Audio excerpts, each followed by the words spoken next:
Welcome बच्चों। आज इस वीडियो में कविता नंबर 9 जो आरोह से ली गई है उसमें शीर्षक है सबसे खतरनाक। इस वीडियो में मैं सबसे खतरनाक कविता की जो व्याख्या है वो करवा रही हूँ, तो सभी बच्चे उन व्याख्याओं को ध्यान से सुने और उनके जो अर्थ ग्रहण संबंधित प्रश्न हैं वो याद करेंगे। यहाँ पर इसमें जो कठिन शब्द आए हैं मैं साथ में उनके अर्थ भी करवा रही हूँ।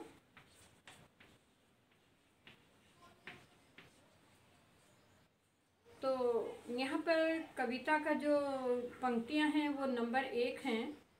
मेहनत की लूट सबसे खतरनाक नहीं होती, मेहनत की लूट सबसे खतरनाक नहीं होती, पुलिस की मार सबसे खतरनाक नहीं होती, गद्दारी लोभ की मुट्ठी सबसे खतरनाक नहीं होती, बैठे बिठाए पकड़े जाना बुरा तो है, सहमी सी चुप में जकड़े जाना बुरा तो है, पर सबसे खतरनाक नहीं होता, कपट के शोर में सही होते हुए भी दब जाना बुरा तो लगता है, किसी जुगनू की लो में पढ़ना बुरा तो है, मुट्ठियाँ भींचकर वक्त निकाल लेना बुरा तो है, लेकिन सबसे खतरनाक नहीं होता। यहाँ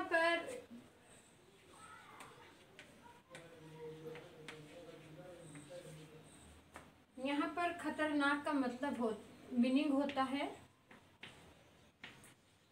भयानक, और गद्दारी होती है यानी कि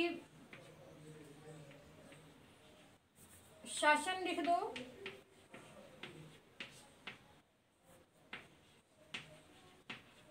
शासन के विरुद्ध होकर हानि पहुंचाना।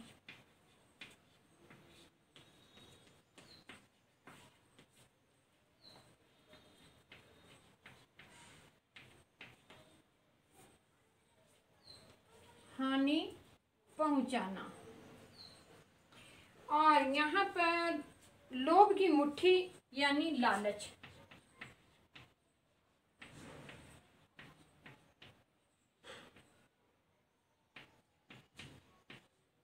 लोभ की मुट्ठी लालच होता है, और बैठे बिठाए यानी अचानक, और सहमी सी चुप, सहमी सी कहते हैं डरी हुई। इन पंक्तियों में ये मीनिंग आए हैं। और कपट का मीनिंग होता है धोखा, कपट का मीनिंग होता है धोखा। मुट्ठियां भींचकर, एक मुहावरे का प्रयोग हुआ है, मुट्ठियां भींचकर यानी गुस्से को रोककर।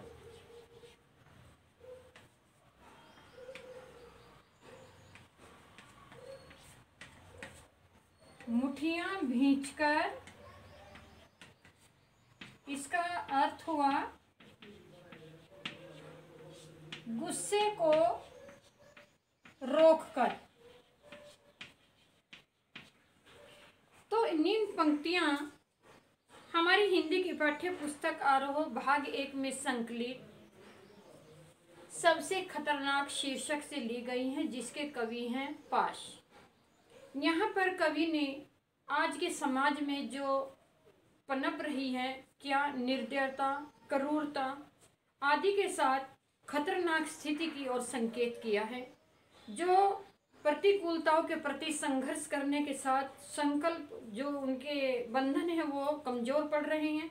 कवि ने इन पंक्तियों में बताया कि कोई भी स्थिति बुरी नहीं होती, किंतु सबसे खतरनाक वह होता है जो उसके प्रतिकूल भी चुप बैठा रहता है। निम्न पंक्तियों में कवि ने मेहनत की लूट सबसे खतरनाक नहीं होती, पुलिस की मार सबसे खतरनाक नहीं होती। यहाँ पर कवि का कथन है कि मेहनत की कमाई का लुट जाना बुरा नहीं है, मेहनत की कमाई का लुट जाना बुरा नहीं है, क्योंकि मेहनत करके हम दोबारा फिर धन को इकट्ठा कर सकते हैं, क्योंकि मनुष्य फिर मेहनत करके धन कमा सकता है। पुलिस की मार भी सबसे खतरनाक नहीं होती, यानी कि पुलिस की यदि मार हो तो वह भी इतना खतरनाक नहीं होती। देश या शासन के प्रति जो गद्दारी करता है वह सबसे खतरनाक होता है। गद्दारी लोभगी मुट्ठी भर सबसे खतरनाक नहीं होती, यानी कि देश या शासन के प्रति वह लालच भी इतना खतरनाक नहीं होता। अचानक या एकाएक पकड़े जाना भी बुरा नहीं है। इस प्रकार सहमे हुए डर कर मौन बने रहना सबसे ज्यादा खतरनाक नहीं होता।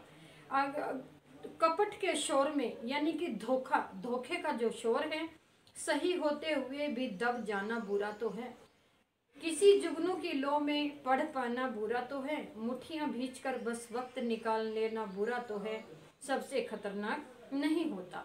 कवि इसी प्रकार की स्थिति का वर्णन करता हुआ कहता है कि जहाँ चारों ओर कपट और धोखे का शोर मचा हुआ हो, वहाँ सच्चा होते हुए भी कुछ न कर सकना बुरा लगता है। यानी कि दर्शक बनकर, मूक दर्शक बनकर यदि किसी स्थिति को देखते रहें तो वो सबसे बुरा लगता है। जिस प्रकार जुगनू के प्रकाश में पढ़ना अर्थात कम साधनों में जीवन यापन करना निश्चय ही बुरा तो लगता है, किंतु खतरनाक नहीं है, क्योंकि मनुष्य अपने प्रयासों से अपने साधन बढ़ा सकता है। गुस्से को दबाकर समय व्यतीत करना अर्थात विद्रोह की भावना को दबाकर वक्त गुजार देना बुरा है, पर इतना खतरनाक नहीं है। कवि यह कहना चाहता है कि ऊपर बताई हुई जो स्थितियां हैं वह दुखद हैं, बुरी हैं, किंतु इनमें सुधार तो संभव है, इसलिए समाज के लिए यह खतरनाक नहीं है। निम्न पंक्तियों में कवि ने भौतिकवाद व स्वार्थमयी स्थितियों का वर्णन किया है। समाज में अन्याय या अत्याचार बुरी बात है, किंतु खतरनाक नहीं है, क्योंकि अन्याय व अत्याचार का विरोध करके उन्हें समाप्त किया जा सकता है, जिससे खतरनाक स्थिति उत्पन्न होती है। जब अन्याय व अत्याचार के विरोध के लिए कोई संकल्प ले लिया जाए तो वह भी कमजोर पड़ जाता है। निम्न पद्यांश की जो भाषा है वो सरल, स्पष्ट और प्रवाहमयी है, और भाषा के अंदर जो है प्रसाद गुण विद्यमान है। यहाँ पर इसी प्रकार यहाँ कविता की जो पंक्तियाँ हैं वो दूसरी हैं। सबसे खतरनाक होता है मुर्दा शांति से भर जाना, न होना तड़प का सब सहन कर जाना। घर से निकलना काम पर और काम से लौटकर घर आना सबसे खतरनाक होता है। अपने सपनों का मर जाना सबसे खतरनाक वह घड़ी होती है आपकी कलाई पर बंधी हुई आपकी निगाहों में रुकी है। वही उसी प्रकार प्रसंग जो पूर्ववर्त हमने किया है। यहाँ पर कवि ने कहा है कि सबसे खतरनाक होता है मुर्दा शांति से घर भर जाना। कवि कहता है कि मनुष्य को कष्ट या दुख पहुँचाने वाली स्थितियाँ जो होती हैं वो इतनी बुरी तो होती हैं, किंतु इतनी खतरनाक नहीं होती जितनी वे परिस्थितियाँ होती हैं जो हमारे सामने खड़ी हैं। न होना तड़प कर सब सहन कर जाना। यदि व्यक्ति के पास कोई साधन या संपन्न नहीं है, उनके अभाव में जीना इतना खतरनाक नहीं है। और जितना घर से निकलकर जाना, सुबह काम पर निकलना और शाम को घर आकर लौटना, केवल यही एक काम है, मुर्दा दर्शक बनकर सब कुछ सहन कर लेना।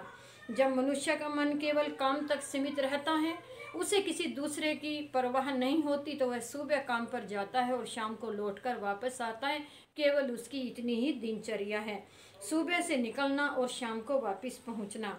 समाज की विपदाओं से उसे कोई लेना देना नहीं है। वह सब कुछ सहन कर लेता है, पर इतना खतरनाक नहीं है। सब कुछ सहन करता हुआ जीने का आदी बन जाता है, यानी कि वह अभावों में भी अपना जीवन व्यतीत करता है, क्योंकि वह उस जीवन का आदी बन जाता है। ऐसी ही परिस्थितियां सबसे खतरनाक होती हैं जब हमारे जीवन के सभी सपने टूट जाते हैं जो हमने कभी बेहतर जीवन बनाने के लिए देखे थे। सबसे खतरनाक वह घड़ी होती है। आगे कवि ने कहा है कि सबसे खतरनाक वह घड़ी होती है जो आपकी कलाई पर बंधी हुई है। घड़ी समय देने के लिए होती है, लेकिन घड़ी को देखते हुए भी उस पर नजर ठहरी हुई नहीं है। समाज व जीवन के लिए जो सपने देखे थे उनसे हमारा हृदय न डोले, ऐसी स्थिति सबसे खतरनाक होती है। और हमारी कलाई पर जो घड़ी बंधी हुई है, पर हमारी नज़र में तो वह रुकी हुई है। हमें घड़ी के चलने या न चलने से कोई फर्क नहीं पड़ता, क्योंकि हमारा जीवन व दिनचर्या तो एक खास अंदाज से चल रही है। समय चलता हुआ भी ठहरा हुआ सा प्रतीत होता है। स्थिति में किसी प्रकार का कोई परिवर्तन नहीं, वह सबसे खतरनाक होता है। कवि ने यहाँ समाज में फैली हुई जो विपरीत परिस्थितियां हैं, उनके बारे में विपद्रव यातनाओं की ओर संकेत किया है। अनुप्रास अलंकार का प्रयोग हुआ है। प्रतिकूल परिस्थितियों का विरोध करना ही जीवित मृत्यु के समान होता है। जो इसकी भाषा है वह तेज तर्रार है। पंक्ति नंबर 3, सबसे खतरनाक वह आँख होती है जो सब कुछ देखते हुए भी बर्फ सी जमी होती है, जिसकी नज़र दुनिया को मोहब्बत से चूमना भूल जाती है, जो चीज़ों से उठती अंधेपन की भाप पर लुढ़क जाती है, जो रोजमर्रा के कर्म को पीती हुई एक लक्ष्यहीन दोहराव के उलटफेर में खो जाती है। निम्न पंक्तियों का भी पूर्ववर्ती ही प्रसंग है जो पहले आपको करवाया मैंने। सबसे खतरनाक वह आँख होती है। कवि ने कहा है कि सबसे खतरनाक वह दृष्टि होती है जो सब कुछ देखते हुए भी कोई प्रतिक्रिया नहीं करती, जो सब कुछ देखते हुए भी बर्फ की तरह जमी रहती है। यानी कि उसके सामने यदि कोई घटना घट रही है तो वह उसके बारे में भी कुछ नहीं बोलता। जिसकी नज़र दुनिया को मोहब्बत से चूमना भूल जाती है, यानी कि वह जो आँख है वह शून्य यानी कि जड़ता की तरह जमी हुई है। जो दृष्टि संसार को प्रेम नहीं कर सकती तथा जो अंधेपन को कट्टरता से युक्त बातों को सच मानकर रुक जाती है। आगे कवि ने कहा, जिसकी नज़र में दुनिया मोहब्बत को चूमना भूल जाती है, जो बिना किसी उद्देश्य के हर रोज के जीवन के यथार्थ व्यर्थ बातों ही थोड़े थोड़े समय में दोहराती रहती है, वह खतरनाक होती है। इसलिए उसका जो जीवन है वह बेकार हो जाता है, क्योंकि उसकी गतिशीलता रुक जाती है। यहाँ पर कवि ने भी कहा है कि जो अंधेपन की चीज़ों से उठती हुई, यानी कि जो दैनिक जीवन की जो उसकी बातें हैं वह उन पर उसकी नज़र नहीं टिकती और वह अंधेपन की ओर लुढ़क जाती है, एक लक्ष्यहीन दुर्भाव के उलटफेर में। यानी कि जिस का कोई लक्ष्य नहीं होता, केवल उसके भटकाव में वह घूमती रहती है, क्योंकि उसका जीवन बेकार हो जाता है और उसकी जो गतिशीलता है वो वहीं पर रुक जाती है। यहाँ पर कवि ने जीवन में व्याप्त जड़ता का विरोध किया है। जमी बर्फ संवेदन शून्य का प्रतीक है। अंधेपन की भाप में रूपक अलंकार प्रयोग हुआ है। पंक्तियां नंबर 4, सबसे खतरनाक वह चांद होता है। सबसे खतरनाक वह चांद होता है जो हर हत्याकांड के बाद वीरान हुए आंगनों में चढ़ता है, पर आपकी आंखों को मिर्चों की तरह नहीं गढ़ता है। सबसे खतरनाक वह गीत होता है आपके कानों तक पहुंचने के लिए जो मरसिए पढ़ता है। आतंकित लोगों के दरवाजों पर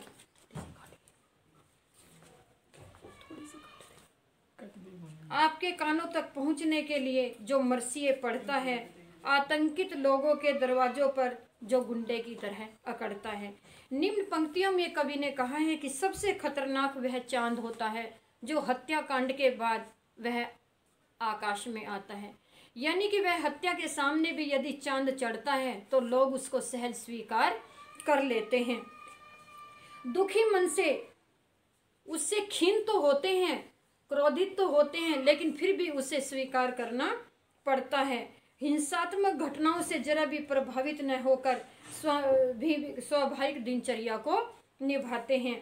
यही स्थिति सबसे खतरनाक होती है जब किसी आंगन में कोई शोकाकुल दृश्य हो और वह चांद चढ़ रहा हो। चांद को देखकर लोग खिन्न तो होते हैं, लेकिन उसे धीरे धीरे सभी स्वीकार कर लगते हैं। उसका आना बुरा तो लगता है, लेकिन स्वीकार करना सबकी लिए जरूरी हो जाता है। जबकि कवि के अनुसार चांद लोगों की आंखों में मिर्च की तरह चुभता है। इसके पश्चात शोक सभा में गीत गाए जाते हैं। यहाँ पर है मरसिए, यहाँ पर एक प्रयोग हुआ है शब्द मरसिए, यानी कि मरसिए। मरसी होते हैं जो शोक सभा में गीत गाए जाते हैं, शोक गीत जिसको बोलते हैं।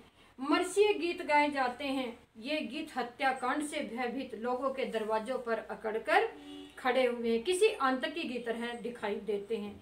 कवि की दृष्टि में परिस्थितियां खतरनाक हैं जो हत्याकांड के प्रभाव और दुख भरे माहौल में काम करती हैं। निम्न पंक्तियों में कवि ने हिंसा से भी अधिक हिंसा के प्रति उदासीनता को खतरनाक बताया है। वीरान आंगनों में चांद का चढ़ना एक सार्थक शब्द है। गीत का यहाँ मानवीकरण किया गया है। डरे हुए लोगों के लिए शोक गीत अपितु उत्साह के गीत गाने चाहिए। मिर्च की तरह गढ़ना, यहाँ एक मुहावरे का प्रयोग हुआ है। आंखों में खटकना मुहावरे का सार्थक प्रयोग हुआ है। छंद मुक्त छंद में रचित कविता है। भाषा में पूर्ण आवेग है। शब्द चयन पूर्ण विषयानुकूल है। यहाँ पर पंक्तियां नंबर 5। सबसे खतरनाक वह रात होती है। सबसे खतरनाक वह रात होती है जो जिंदा रूह के आसमानों पर ढलती है, जिसमें उल्लू सिर्फ बोलते और हुआ करते करते गीदड़ हमेशा के अंधेरे बंद दरवाजों चौखटों पर चिपक जाते हैं। सबसे खतरनाक वह दिशा होती है जिसमें आत्मा का सूरज डूब जाए और उसकी मुर्दा धूप का कोई टुकड़ा जिसके जिस्म के पूरब में चुभ जाए। मेहनत की लूट सबसे खतरनाक नहीं होती। पुलिस की मार सबसे खतरनाक नहीं होती। गद्दारी लोभ की मुट्ठी सबसे खतरनाक नहीं होती। निम्न पंक्तियों में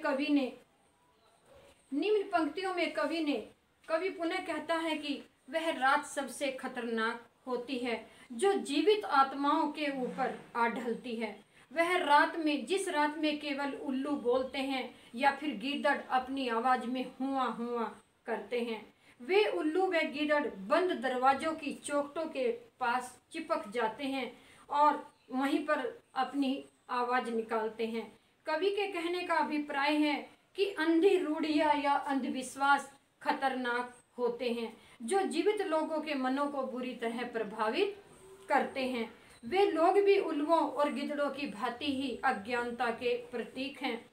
अज्ञानता के अंधेरे को पसंद करने लगते हैं। वे उन अंधविश्वासों और रूढ़ियों को तोड़ने के लिए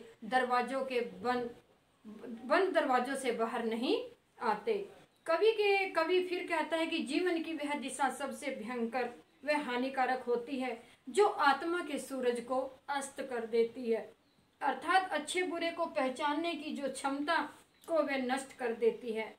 आत्मा की आवाज को अनसुना करना बुरी बात तो है, वह विचारधारा भी बहुत खतरनाक होती है जो मुर्दा धूप की भांति प्रभावहीन होती है तथा उसके शरीर पर मुर्दा धूप का कोई टुकड़ा कांच के टुकड़े की भांति चुभता है। कि कवि के कहने का भाव है रूढ़ियों से ग्रस्त एवं प्रभावहीन विचारधारा दुख देने वाली होती है। कवि ने कहा है कि यहाँ पर सबसे खतरनाक ऐसी वो समय होता है कि इतनी खतरनाक नहीं होती कौन सी, कि पुलिस की मार भी इतनी खतरनाक नहीं होती। जो खतरनाक वो होता है जिसकी आत्मा मर जाती है, जो किसी घटना को देखकर वहाँ पर दो शब्द नहीं बोलते, उनसे आगे बढ़कर जिनके साथ घटती है उनका हौसला नहीं बढ़ाते। अंत में कवि ने बात को दोहराते हुए कहा है, मेहनत के फल का लूट जाना बुरा नहीं है, क्योंकि मेहनत करके हम फल तो और भी पा सकते हैं। पुलिस की मार, देश के प्रति गद्दारी या फिर लालच इतने खतरनाक नहीं होते हैं जितनी खतरनाक समाज में व्याप्त जड़ फैली हुई है, यानी कि जड़ चेतन जो होती है। इन निम्न पंक्तियों में कवि ने अंधविश्वासों एवं रूढ़ियों का कड़ा विरोध किया है तथा गहरा कटाक्ष भी किया है। अंधेरे में उल्लू बोलना, गीदड़ों का हुआ हुआ करना आदि अंधी रूढ़ियों के प्रतीक हैं। हमेशा के बंद कमरे रूढ़िग्रस्त संस्कार वाले लोगों के जीवन पर प्रकाश डाला है, यानी कि जो रूढ़िवादी विचारधारा से बंधे हुए हैं वो एक जगह बैठे रहते हैं, अपना समय वो बाहर निकल करके नहीं देखते। कवि ने परंपरावादी या पुराणपंथी विचारधारा के लिए मुर्दा धूप का टुकड़ा का संकेतिक प्रयोग किया है। आत्मा का सूरज एवं जिस्म के पूर्व में रूपक अलंकार है। जिंदा रूह के आसमान का प्रयोग देखते ही बनता है। उर्दू शब्दावली का सार्थक प्रयोग हुआ है। सांकेतिक भाषा भी इसमें प्रयोग की गई है। बच्चों, यहाँ पर मैंने आपको ये व्याख्या करवाई हैं। इन व्याख्याओं को सब याद करना है और जितने इनके व्याख्याओं से अर्थ ग्रहण संबंधी प्रश्नोत्तर हैं उनको आप अपनी उत्तर पुस्तिका में लिख करके तब याद करेंगे। ये यहाँ पर अगली वीडियो में आपको इसी कविता के प्रश्न उत्तर फिर समझाए जाएंगे। तब तक आप ये काम कीजिए।